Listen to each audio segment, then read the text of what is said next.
Sports media has changed dramatically in the last 15 years in how information is communicated.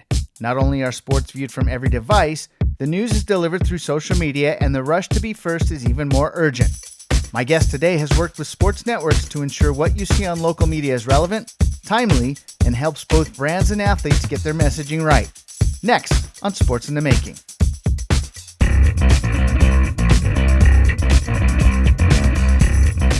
Thank you for joining me on Sports in the Making, a podcast where we find out what people in the sports and broadcasting industry do, how they've made an impact in the sports world, and how it all comes together. I'm your host, Don Cardona, and this is episode number 18. In this episode, I'll be talking social media in the sports world and how it's become a strategic component of not only sports networks, but athletes and brands, and how using it properly can benefit each of them, and more importantly, acts as an engagement tool for the fans.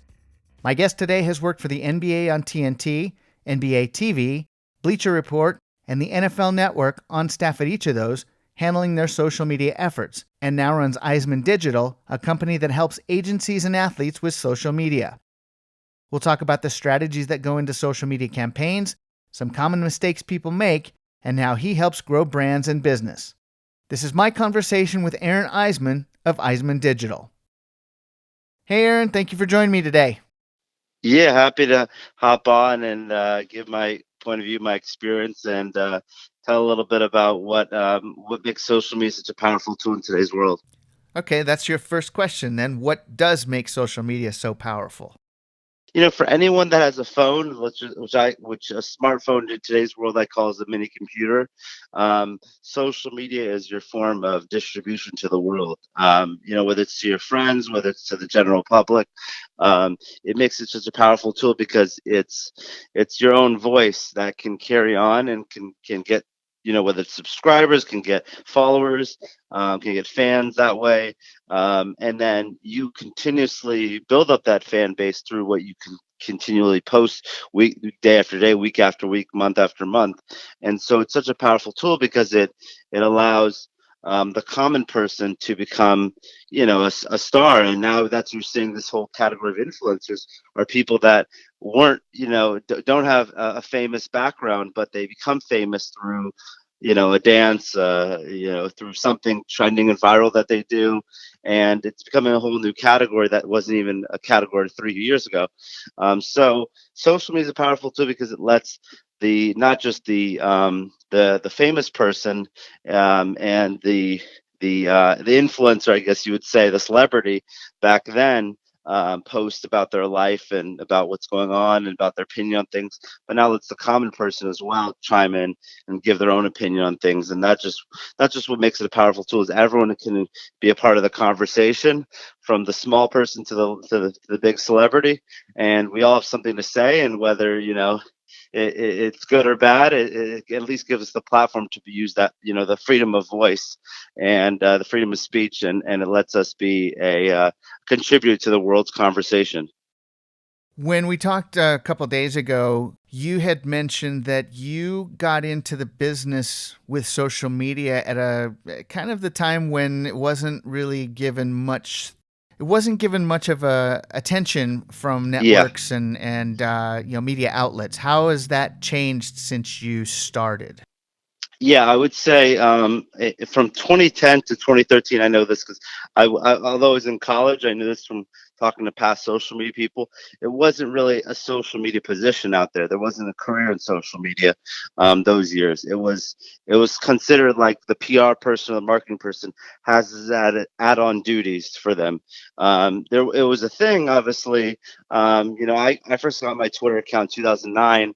When a teacher said, this is micro blogging and you got to get Twitter and it's going to be the future. And, you know, that was important for, you know, for us to get it. But in terms of the way we utilize it today, it's all, it's been a transition, an evolution, and a lot of people have gotten jobs because I've stayed employed over 6 years because of social media. So it turned into no one really having a social media job in 2010, 2011, 2012 to 2013, 2014, starting to be the formation of, here we go with, you know, we're a big company, we need one social media person. And then when I Turner Sports, well, I was hired for that. My second job out of college. The important part was, let's not just hire one or two people. Let's hire 9 people. They Wow. hired 9 people out of college, all probably 22 to 24 years old, and we all have grown up with social media. The Yahoo, the AIM days, the AOL Instant Messenger, the Facebook, MySpace days, and so, and seeing how it's evolved to this day. But they hired 9 people, 3 of us being a social media editor doing the posting, 3 of us doing analytics, and 3 people doing graphic design and or trending stuff in social media. And so we were led by people above us who, my manager's boss was Morgan Dewan, and now she's I think she's VP of social or senior VP of social for all of Turner. So she's a big shot now, but I knew her when she was a director of social media in 2014, 2015. And so that was kind of the beginnings of social media. As people started to realize from 2014 to 2017, wait, we might need at least one person on social media. And some people saying, wait, we need at least 3 to 5 people on social media.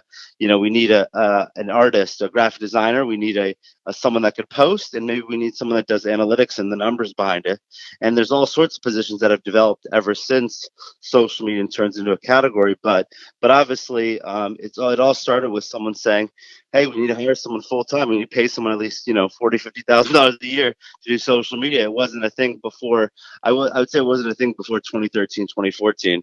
So it's pretty exciting to see what's happened since. And I think social media is one of the hottest jobs you can get in today's world. There's always going to be a social media job open that I've seen for different companies and agencies and organizations. So it's grown and evolved from where it was back then to where it is now. And obviously I can go into that transition later on, but it's pretty exciting field to be in right now. And it was obviously a revolutionary field that I was in kind of in the beginning in 2013, 2014 when I stepped out of college.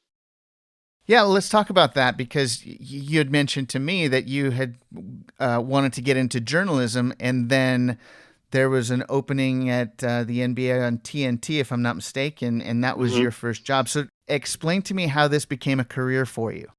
Yeah, yeah. So, going into college in 2009, I wanted to be a sports writer. I know a lot of people in college are undecided, or they say I want to be a psychology or sociology major, but I knew I wanted to be a sports writer. I knew I had to go to a good journalism school, learn how to write really well, and maybe do some sports broadcasting, some either TV or radio. So going into college, I wanted to get more into writing and learn how to be a good writer. And as I saw the development of I would say almost the decline of journalism, of print journalism, in terms of papers folding or newspapers combining, or that stuff obviously dissuaded me a lot. And what I would see from a lot of the people that worked in the college newspaper that I did, a lot of them would go in a couple directions. One, they'd either started a big organization like an ESPN, a Sports Illustrated, and start up in the coffee room. Two, they would get out of journalism completely and go to like a law degree, or go to a marketing firm, or do something different. And then three, they would stick in this small newspaper business, but there wasn't much future with them. They would go to a small town, Nebraska or Arkansas, or somewhere where they can really start get their bearings. But a lot of them weren't successful later on because of the newspaper would fold. And so after seeing a lot of this, I was kind of interested in what's socially digital, what's next. I mean, blogging was starting to be a thing at the time. Podcasting was slowly. It wasn't even a word for podcasting yet, but I think it was like just online radio, they would call it probably. Um, and so it's cool that things have transitioned and turned into that. So for me, how I got the Turner Sports NBA on TNT NBA TV job was after going through a little bit of a hardship and battle with my first job, a startup that I worked for in New York City. That just went downhill after 3, 4, 5 months, just because of lack of funds. I decided to take myself to apply to everywhere. I applied all over the country, big companies, ESPN, Sports Illustrated, NBA, you name it, I applied for it, and I ended up getting a position. 9,000 people applied to a job with Turner Sports, and I was one of 9 selected to get a position with them to do social media. I think they liked my journalism background. They liked that I knew how to write well. They liked that I worked at a big school and I wrote 500 articles while I was at Indiana. And so, although I had no social media background at all, because there was not even a social media internship from 2009 to 2013 that I could recall. And so after that, I got the position and I took my 2 bags, moved to Atlanta, and I knew one person in the whole city. And I was like, this is going to be a great learning experience for me. And you just got to go where the job is in the early part of sports. And so I took it. I went there and I learned a lot along the way. And it was a great first foundation to my social media career, I would say. And I learned a lot to which I still use some of the skills and assets that I learned from back then. I still use it to this day. So it was a successful 1-year contract with them. All right, so NBA on TNT, NBA TV, Bleacher Report, and the NFL networks. How similar do they approach their social media mission? They all are about, first off, when news happens, they got to be on top of it first. They got to beat out the other outlets and beat out the other people that are about to post about it. When I was on NBA on TNT, NBA TV, an injury happens, a trade happens, a coach gets fired, whatever it was. When something news happens, we got to be all about it. And then I think all 3 organizations were good with planning stuff out. Sometimes what we call evergreen content, in the social media space. It's when you know something's going to happen, a birthday, a team might win a game, or either team might win a game. Preparing for the outcomes with graphic designs, with videos, with whatever it may be. So pre-planning ahead was always important. When I was in the TV world with NBA TV, NBA on TNT, and NFL Network, not with Bleacher Report, but those 3 companies were very focused in promoting the TV channels, promoting the shows, promoting Shaq and Charles Barkley. On NFL Network is promoting a lot of Deion Sanders, what he was doing. And it's a lot of promotion and a lot of pre-graphics that would be designed before the actual event would happen or the TV would take place. You would always pre-plan it and you could schedule it out. A lot of things that were done all across all 3 organizations were scheduling out posts. So you pre-plan for posts, pre-plan for events. And then after a game happens, you already have the 2 graphics made about which team's going to win. So that's why it goes so quickly with a lot of these organizations now, is they all have a graphic designer or somebody on staff that makes those outcomes, and then that will push it out and stuff. So yeah, I would say they all have similarities. The way they're all about. I think NBA TV and NBA and NFL Network are very similar because it's a kind of, whether you're at NFL Network, where it's about protecting the shield and about being like this voice of NFL, voice of Roger Goodell, voice of reason in a way, and very button-up kind of voice. That was the NFL Network. And versus, NBA TV was similar in that way, where it's we have a little bit more fun, but it's all about the NBA fan. It's all about the high-end NBA fan that watches basketball, 3 out of 7 days a week, watching random games, that loves the NBA, loves statistics. That's what kind of the voice was for NBA TV. So NBA TV and NFL Network are very similar in ways. And then Bleacher Report, I think a majority of it was promoting our talent in terms of the feature stories that we were writing. The Howard Becks and the various writers that we had on staff were very important. Mike Freeman on the NFL side was big. We had a lot of big name writers, and it was always promoting their articles, their podcasts, anything about them, because we're all about, boosting up our talent, I would say. So across the board, it was about boosting up talent, promoting shows, and really just being, consistent with your voice and your tone. And and overall, I think I learned a lot because each voice was different in ways, but altogether, they're all about consistency, not making mistakes when it comes to copy, being very to the point and straightforward when it comes to posting on social media. So, there's a lot of similarities all 3 organizations had, and sports in general has a lot of these similar notes that are across the board. Whatever counts you see, it's all the way they do things are similar in a lot of ways. And then what they differentiates them is on the creative side. So it was exciting getting to work at different places at different times and there's a lot of differences, I would say, too, not just similarities. So it was a cool place to be in those 3 places. You'd mentioned breaking news early in that answer. Seeing that social media is the most immediate of any of the shows that go on the air year before them, newspapers or the digital sites, how much pressure is on you to get it right? It's huge. I mean, this is our job, to get it right. I've seen people get fired in social media for either portraying the news in the wrong way, having a misspelling, using the wrong adjective, for how something happened, various things, tagging the wrong handles. So you have to be very quick and fast and decisive with breaking news, but you also never forget to double check your tweet before it goes out. Breaking news is probably one of the biggest assets of any sports media organization or professional organization, and you've got to put it out in the right manner so that it sounds like it's clean and concise, and it represents the organization as a whole. Because if you're the one tweeting it out to, let's say 1 to 10 million people potentially, you've got to get it right. You got to get the news right. You got to get the facts straight, and you got to write it in a clean, concise manner that sounds like it's coming from the voice of the account. Not that it's funny or goofy. News is just straight news. So wherever you go, whether I was at Bleacher Report or at NFL Network or at Turner Sports, it was always push out the news in a straightforward manner. Let's get a good Getty image or AP image with it. To what we call Bleacher Report Wave One. Wave One was always, let's get it out as quick as possible on Twitter. Let's beat the other news outlets, basically. And then Wave 2, 3, and 4 could have been graphic design and videos and other things that contributes to what that news is all about.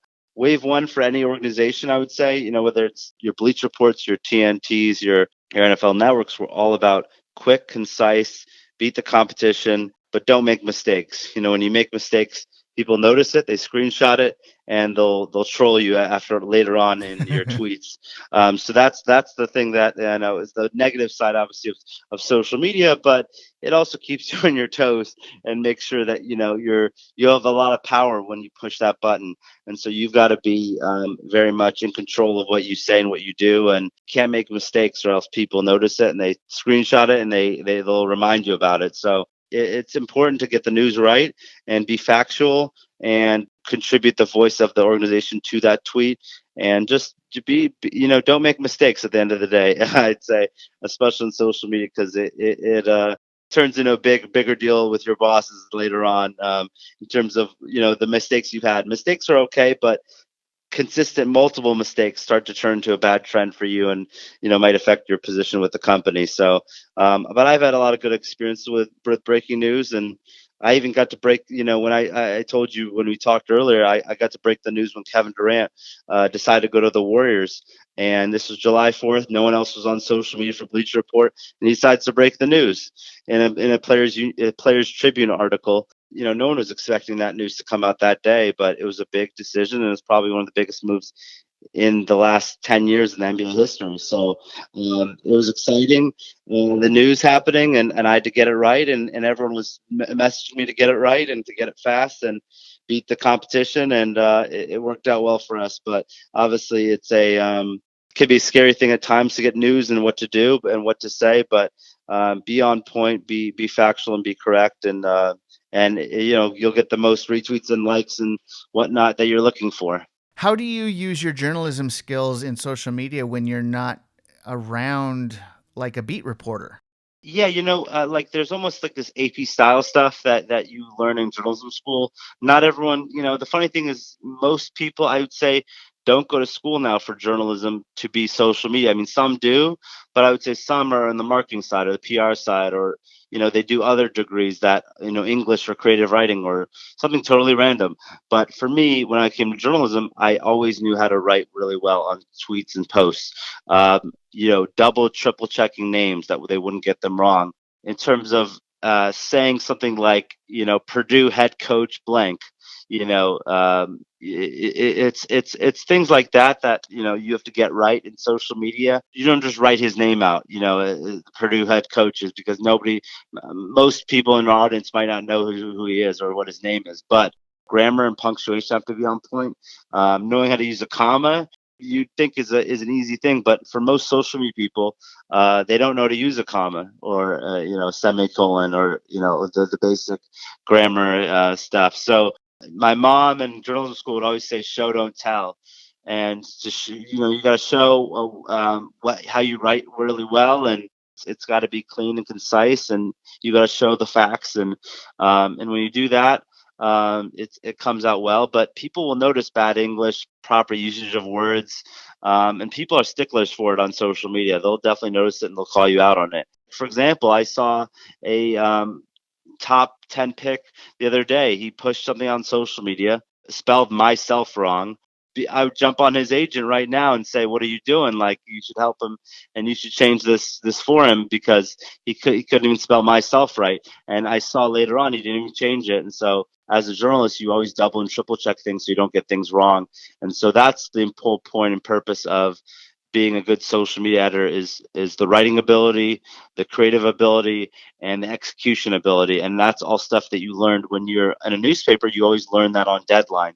You've got to be fast and quick, and you got to hit your deadlines at the right time. And similar to social media, you got to get the news out quickly, but you've got to make sure that the news is coming out very well, and it's overall it looks good. And so my journalism skills definitely help me on a tweet or a post, just because it's you've got to have the knowledge of that English language, and if you don't, people will notice and call you out on it.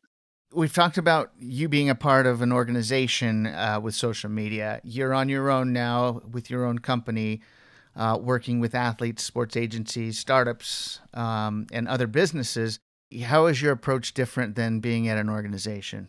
That's a great question. I think with an organization, the tone and the company all surrounds you in terms of the way you want to push something out on social media. The company culture all focuses around what the company culture is, and it pushes down to social media, pushes in the marketing department, pushes all over the whole company. They all act a certain way, they all push something out a certain way. We all dress similar, in ways. So the corporate culture is always built around company culture, built around how people dress and look and talk to each other and those types of things. When I'm at my own company, when I deal with people, it's all about the goals of the person themselves. It's and their company in terms of what do you want to do on social media?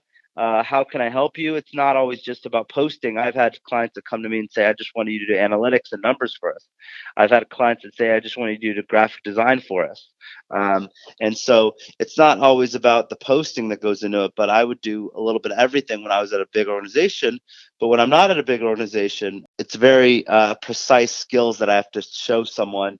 And if I don't show it to them I'm out of a contract in a month or 2 months or 3 months. You've got to focus on the company's goals. You've got to bring them more money or more followers or more of something, what their goals are. And it's different. It's different than an organization because it's not. You are goal focused, but you're not like pressured. If you don't hit the number of followers, you don't get fired for it. On social media in my organizations that I've dealt with, it's overall for me been a fun experience to have my own company, and I've learned a lot along the way. What are some of the strategies that are used for one of your clients in using social media effectively, from building followers to messaging to engaging fans and maybe even crisis management? How does that Hmm. play into it? To me, it's always about strategy, strategy, strategy. Is one of the big things. Obviously, I firmly believe in content is king, but if you don't have the strategy to back up the content, then you're going to lose some battles in terms of you're going to lose followers.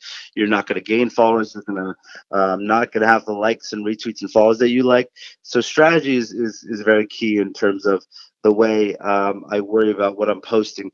There's easy strategy that obviously can get you the likes and followers and stuff that I know of that can help each other. But when you're focusing on a company and an athlete, it's all about asking those questions. Why am I posting it? Where am I posting it? How long is this video? Is this video good enough quality content for my audience? You're always focused on the intentional strategy of the audience.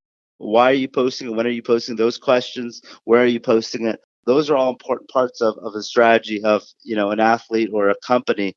You've got to think about those things because although it's fun and free to post on social media, every post is important building block of the whole account itself. if you want to do things that are right, you got to have the right strategy behind it. And those strategy can deal with the numbers behind it. You look over the analytics, it tells a story, whether it's 4 hours or 24 hours or 48 hours. You'll know exactly how the post did numbers wise. And then that helps you out with your future strategy. It's important to be very transparent, be very authentic with the audience, but also to understand some things obviously have to be posted in an organization, and I totally understand that. But for the majority of it, answering those questions that I talked about earlier are an important part of having success on social and being very understanding of why are we doing things. And I think every athlete, every company needs to understand, if you don't have strategy, you don't have your essence of what the organization is all about, and you're not going to have success on social. So everywhere I've been at, whether it's been Turner Sports, Bleacher Report, or the NFL, it's always been about strategy and how do we could be successful with the audience, how we can grow the audience over time. Who are the NBA players that you work with, and how do you help them? Yeah, right now I work with an agency called Life SME, and Life SME is run by Todd Ramasar, and he's a great agent, been in the business for over 20 years. And his clients right now that I work with, Pascal Siakam, who's first-time All-Star starter for the Raptors, amazing player, amazing story. Kayvon Looney for the Warriors, and Thomas Bryant for the Wizards, and then maybe I'll help a little bit out with Shaq Harrison for the Bulls and Paul Watson, who plays for the G League team of the Raptors. So those are the main 3 to 5 guys that I work with currently. A majority of what I do for them is strategy. I let them kind of take the ropes in terms of what they do posting wise for their organization or for their social media accounts. But what I do in terms of strategy for them is a teammate's birthday coming up. What can we do for it? Do we have a graphic ready? Do we have a photo ready of us with the teammate? Is there something that we need to get done? Like, All-Star game is coming up. We want to post something about it that either we're in the All-Star game like Pascal Siakam was, or we're watching the All-Star game from home, as some of these players have to do, not making the All-Star game, obviously. And then finally, I think the main important part of what I do is when there are these tentpole events, is what I would call them. The All-Star game, the Oscars, the Emmys, whatever it may be, sports or non-sports related, a big esports tournament that people are watching and caring about. How do we best react and plan for those events that do happen? Are an important part of my job as a social media manager. We want to worry about what are we doing ahead of time that says we're excited to watch this, and what are we doing afterwards that kind of you could tweet how our feelings are during the event. And then after the event, I would say it's an important part to understand, our overall experience with whatever happened at the event, or chiming in, because those events are the one that's trending on social media. So you've got to be a part of that overall voice. When Tiger King blows up and turns into one of the top Netflix documentaries of all time, how are we best reacting to, not just, I saw Tiger King, but like, this guy on our team is the Carol Baskin of our team or something. I don't know. You can have fun with it, but there's a way you can always react to something that is trending in the right way and make it come from your voice. And a lot of what I do is the high-end content creation for these guys. What videos, graphics, visual effects are we doing for them? High-end stuff. And then what the strategy is behind these content is very important to why we're creating them in the first place. So, some of them, I need to help them out with posting and with what to say in terms of the copy behind it. But for the most part, they've got a good handle in terms of their voice and what they want to say to their audience. And, they've built that up over time, I would say. So I can help them a little bit in that area, but they've got to develop their voice as well. And then I do the same thing for the agency itself. I run the agency's Instagram account, posting everything. Every 2-3 days, I do a new post on Instagram and make it all about the agency and the players and the agent, Todd Ramasar himself. So I really support the agency overall and just help out their players right now in terms of what they're doing on a day-to-day basis in social media. I'm talking with Aaron Eisman of Eisman Digital on social media and how it's used in sports. Well, Aaron, I can tell you just from having promoted my podcast on social media, it's a lot of work. Sometimes I get stuck on what I want to say. So How do you make it unique for somebody? Is there a strategy for that as well? Yeah, I mean, like for example, for you, take one of your posts. It could be like you could just do a photo of me and a quote that I said in terms of the caption, which could be very basic and easy thing to do, and then you put the link of the podcast. Or what you could do is you could snip a part of the quote that I said, turn it into a graphic of me, whatever it may be, and it's like Aaron Eisman, social media manager of XYZ companies, and then the photo of me, and then it has that podcast, the graphic that shows the sound bars going up and down, and then you can actually do a video version that is, a quote that I said that's really resonates with your audience, that makes them want to listen to the podcast. For example, it matters about why did I do just a photo versus why did I do a graphic video that actually tells what Aaron, talked about in the podcast. Different types of content will work with your audience, and at the end of the day, like I said earlier, content is king.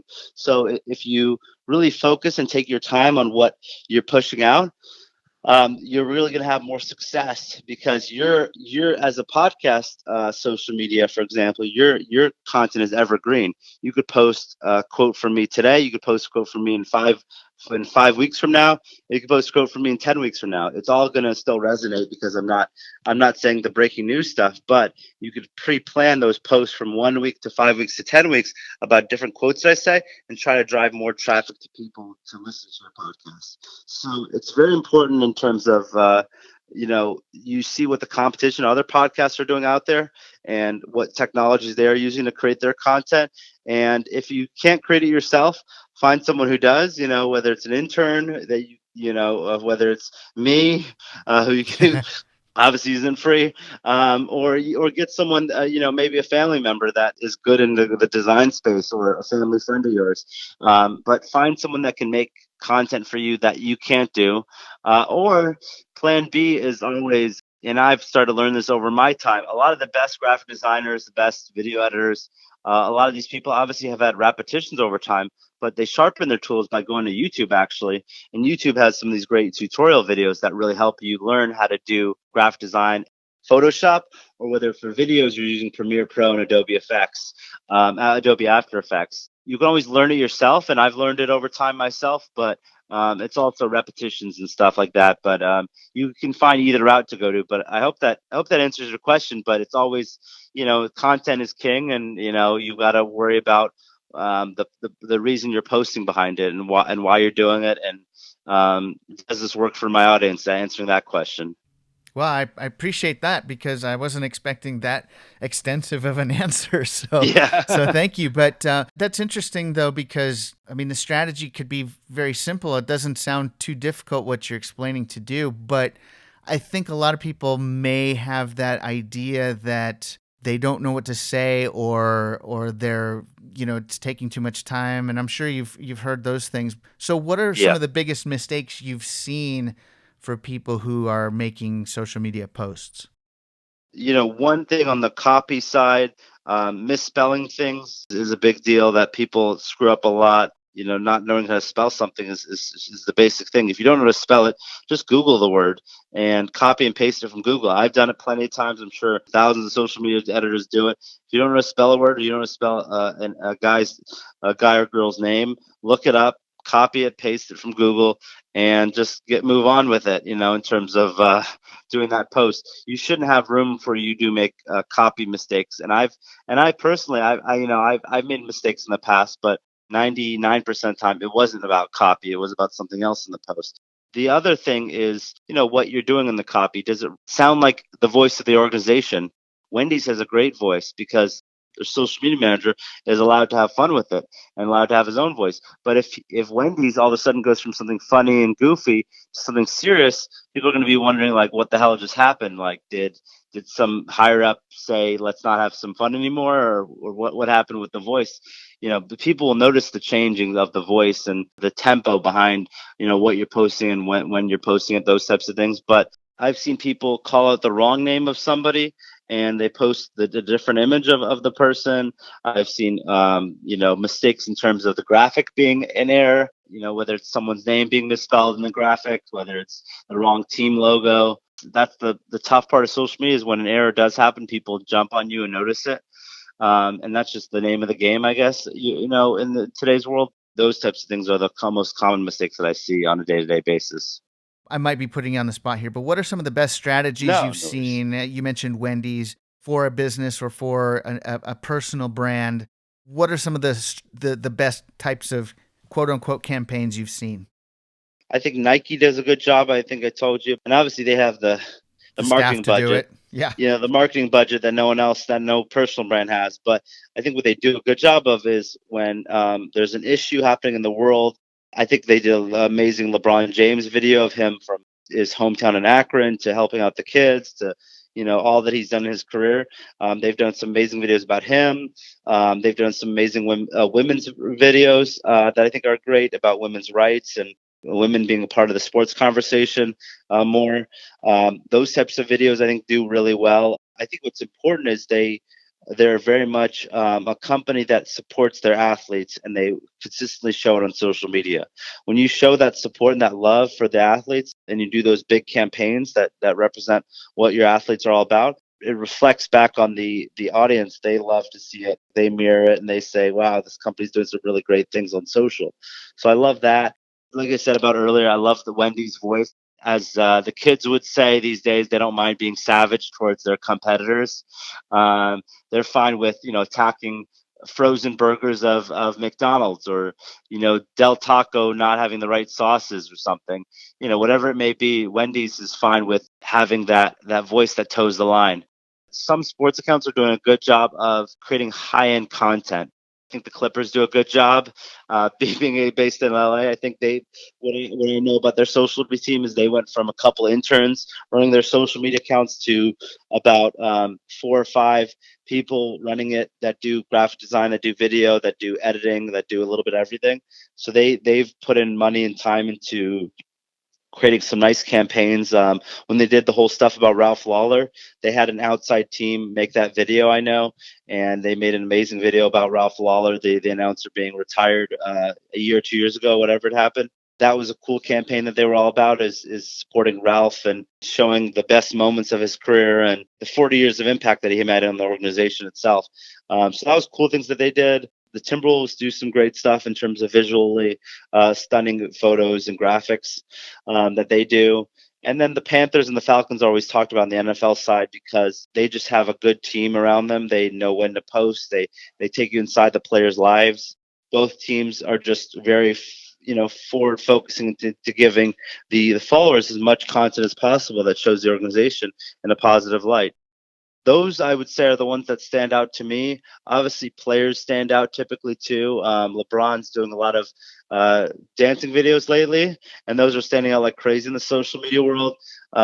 Steph Curry does some great things in terms of cooking with his wife in the kitchen. He does some amazing videos with her. He's got a funny sense of humor that I think resonates with a lot of people.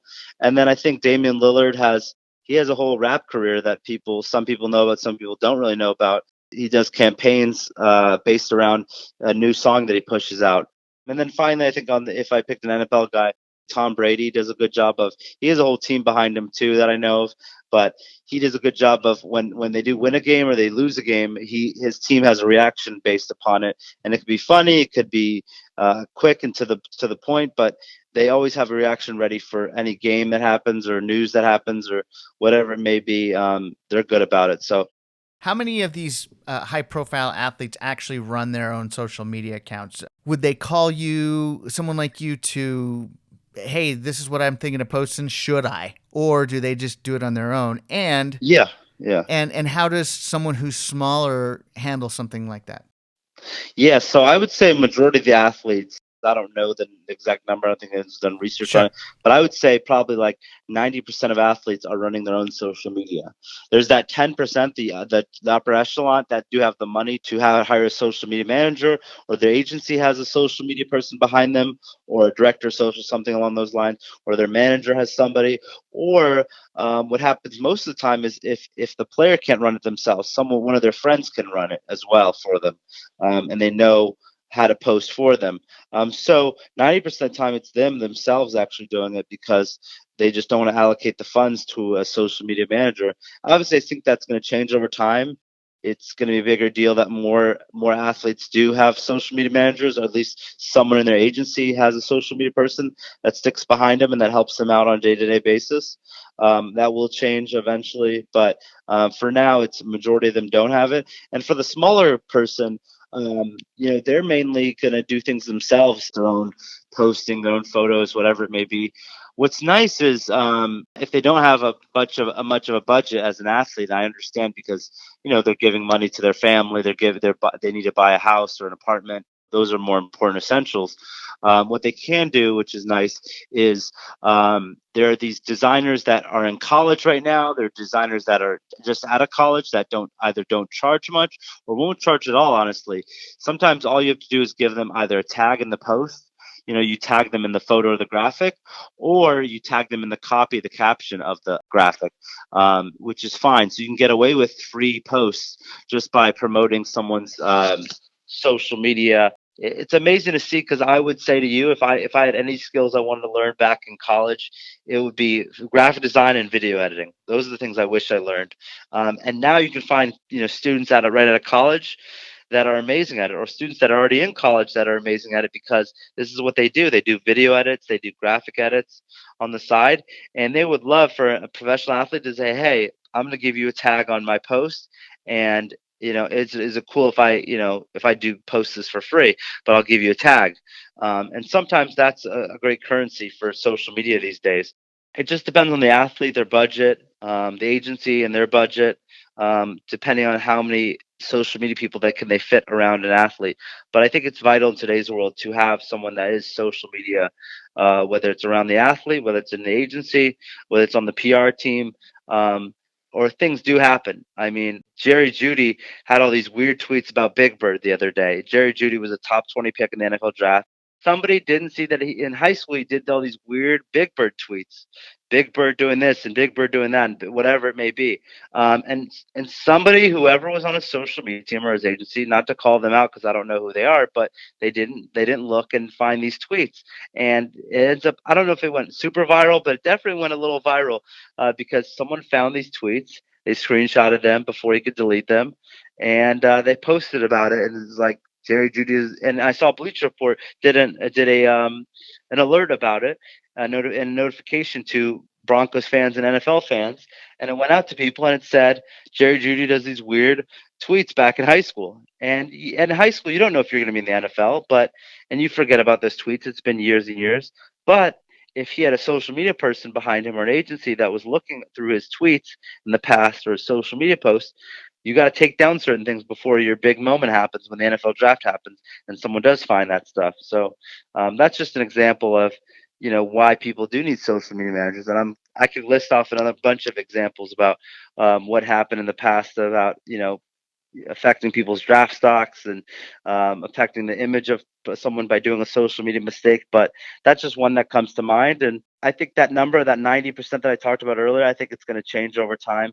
because people are going to realize the more they get paid, the more money that needs to go into their marketing side of the team, and of the player. And some don't get paid as well, but there's always loopholes around the not paying as much for social media, or just finding someone in college that you can work with that wants to be a social media manager that doesn't have a budget but wants to really help an athlete and maybe sees the future of helping an athlete to get a job with them. So things will change over time, and I think it will definitely change drastically in the future, just because people don't want to see these errors keep happening over and over.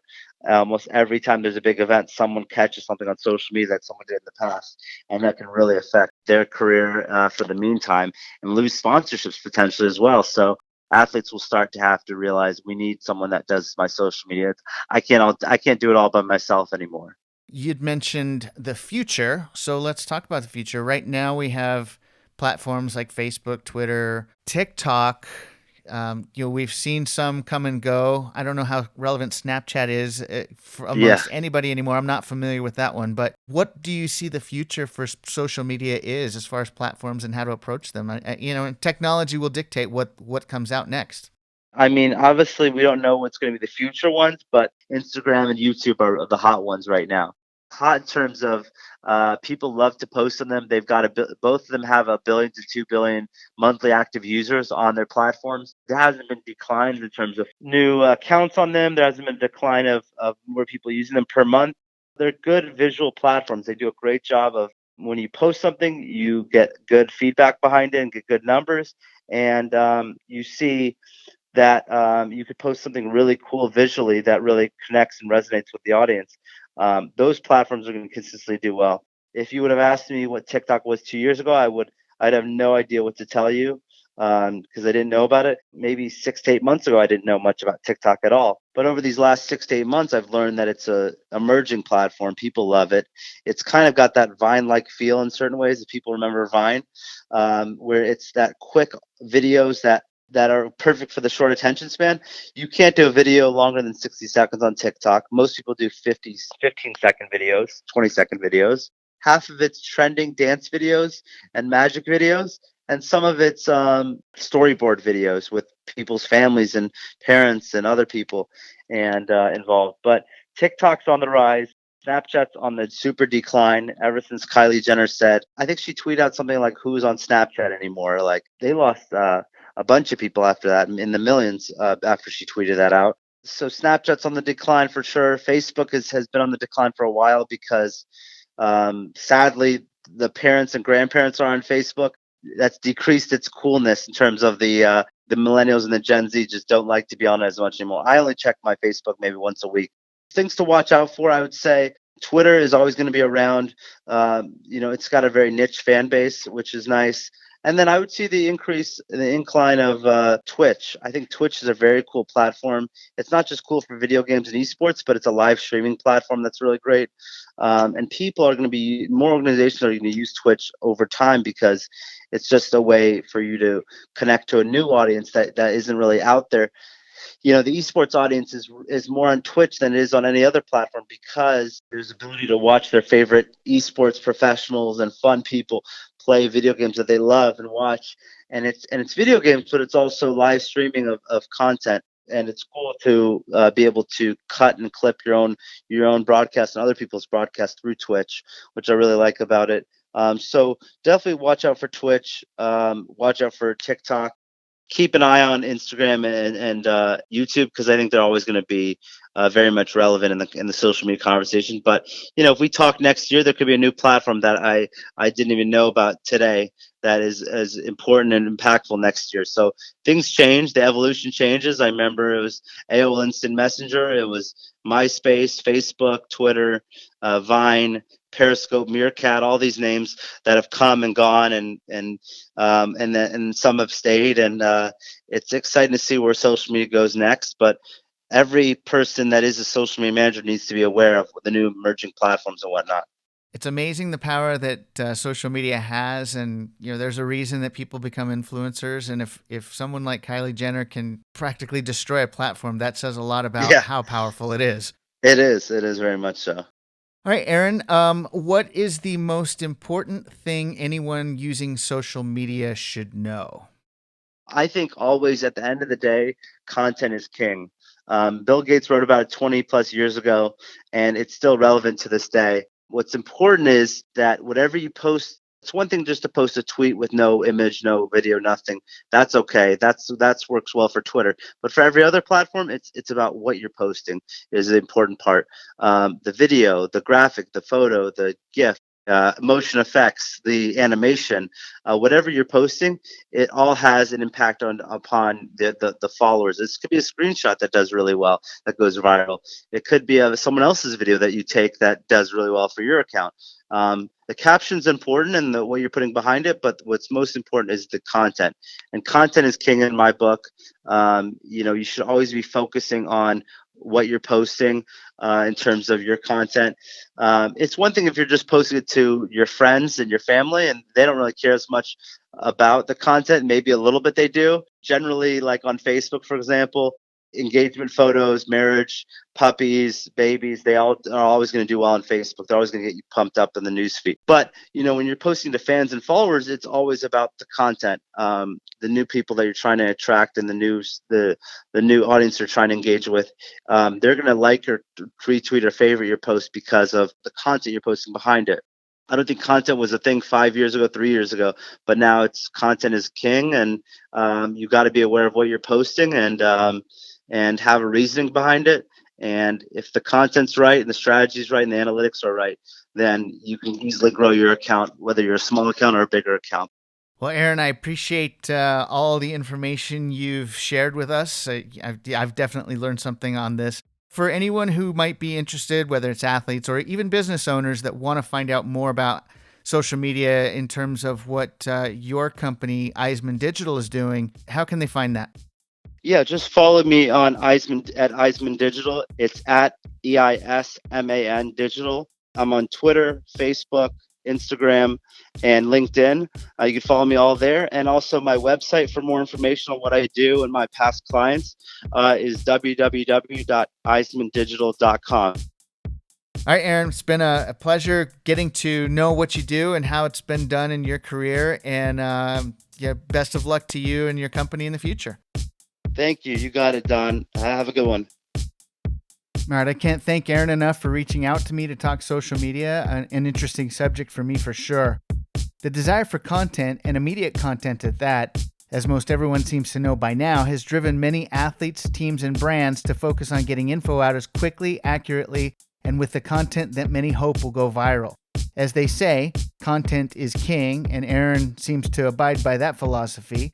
It just has to be done with care and an understanding that it can definitely influence many, many people. On the next episode of the Sports in the Making podcast, I'll talk with NBC Sports Chicago's Nick Gismondi, announcer, ice reporter for the Chicago Blackhawks, and current host and reporter for World Team Tennis on CBS. We'll talk about what it takes to become a reporter, how he's been able to develop relationships with athletes and celebrities, and how tenacity can be a helpful skill in the sports broadcasting industry. If you have any suggestions on what you'd like to know more about in sports, drop me a line at sportsinthemaking.com or contact me on Facebook, Twitter, or LinkedIn.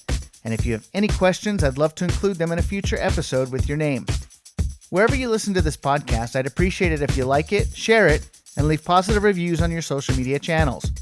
Also be sure to subscribe to Sports in the Making so you don't miss out on more episodes, and you can catch up on previous ones there as well. I'm your host, Don Cardona. Thank you for listening to Sports in the Making.